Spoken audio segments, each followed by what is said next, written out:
prayer retreat by KYIV Jewish Messianic Congregation. We had a 5-day prayer retreat during this time of war. We had it exactly on the dates we usually have our prayer retreats in the spring. Unbelievable though a fact. In this turbulent time, believers from different congregations and churches of Ukraine and even other countries attended the retreat. We had guests from 8 countries. Listen, in a time of war, people from 8 countries came. 8! This is Ukraine we're talking about. Just imagine, in this tumultuous time, so many pastors, rabbis, ministers, prayer warriors came from so many places in Ukraine and 8 other countries. We want to be with you at this time, especially at the retreat. Besides, we've already spent quite a lot of time in Ukraine because of the war. We mainly helped with delivering food products, clothes, and other things. We received those from different organizations and individuals in Poland. Right now, our main focus is to fundraise and procure the things we get requested about. We also get requests from your congregation. For example, last week 3 trucks arrived from France, 2 of which were filled with food products and 1 with medical supplies. The ones with food are in Poland. They were sent to meet the needs of the refugees staying in Poland. Since there was no one who could get the meds to Ukraine, we took on this responsibility. I'm very excited that the retreat has happened despite this war. The retreat is a special time that we all need so much. Many attendees of the retreat had to cover hundreds of kilometers just to be a part of this special prayer event. As you know, the situation in Odessa is also difficult and tense. Unfortunately, just as the rest of Ukraine, we experience rocket attacks, bombing, and shelling. It is written, "But where sin abounded, grace abounded much more."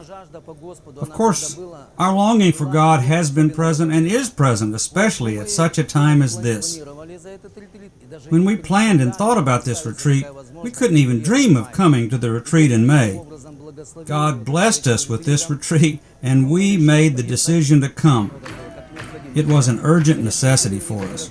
We had our concerns about the trip to Kyiv, but we made this decision to go anyway. When the war started, we went to Uzhhorod. It's a long way from there to Kyiv. We were told there was no gas, that we wouldn't make it to Kyiv. We didn't know what to do. At the last moment, we decided to go and trust that the Lord would take care of everything, and we made it to Kyiv with a full tank. The main focus of this spring retreat, the prayer for Ukraine, spiritual warfare. Believers from 38 countries united in this powerful intercession for Ukraine, both online and on site. Spiritual warfare wasn't just a willed decision by the leaders of the congregation, rather a grace-filled discernment of what the Lord was giving us to focus on and working for us from within. We knew this spiritual warfare was making a difference. We saw God move, and even then, we were receiving a number of answers. Of course, we saw God answer our prayers at this time of upheaval. Even the answers to our prayers for Mariupol. Even while the retreat was still going on. Several hundred civilians who lived there under constant shelling managed to escape and evacuate.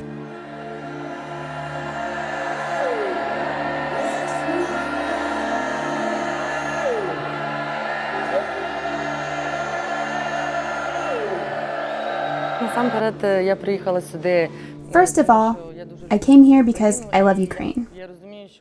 I knew we were going to pray fervently for our country. This was my main reason for coming. However, among other things, I came here to rekindle strength, for my prayer to be renewed, for my relationship with God to be refreshed. Besides 1,000 attendees in the hall, people also joined the prayers and sessions of the retreat online. About 20,000 unique viewers joined the sessions of the retreat. At this retreat, the speakers shared their messages both online and offline. Among the speakers of the retreat, Reinhard Rehberg, James Goll, Andrii Tyschenko, Jobst Bittner, and Boris Grisenko. It came by surprise. I felt very touched by the fact of this war going on. I don't like if people are oppressed.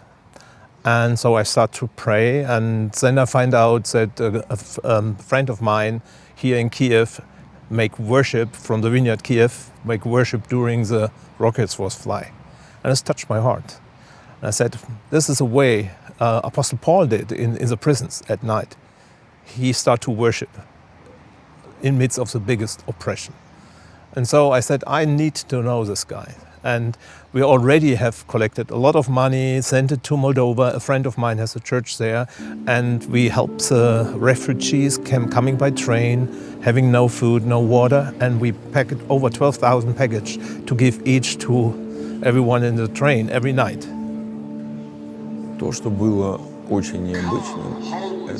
James Goll's prophecy was something very unique. His prophetic message online at one of the sessions of the retreat, namely his prophetic message. I don't remember anything of the kind happening at any of the retreats of our congregation or any other service for that matter. A number of deliverances and inner healings happened at the retreat. It's exactly what people need in Ukraine and beyond. The joy of the Lord was filling people every day of the retreat. The people who have been through a lot in this dire circumstances in the hot spots of Ukraine, facing various hardships, dangers, and life threats. Well, I have to admit that we made a final decision to have the prayer retreat only a few weeks before. Until then, we had great doubts that it would be possible to pull it off. The retreat is a very special time for me. This time is set apart for special encounters with the Lord. In this time of war, our dependency on the Lord is 100-fold stronger. It's way more peaceful and easier when I'm in this prayerful mood, when I'm in touch with Him, experiencing Him, and hearing Him. I was so looking forward to this trip. I couldn't wait to come. We live in a time when it's hard to plan ahead. It's important that we pray and come together to be empowered to keep going. The recordings of the prayer retreat sessions are available at KJMC Media Resources. Also, you can learn about the upcoming prayer events there.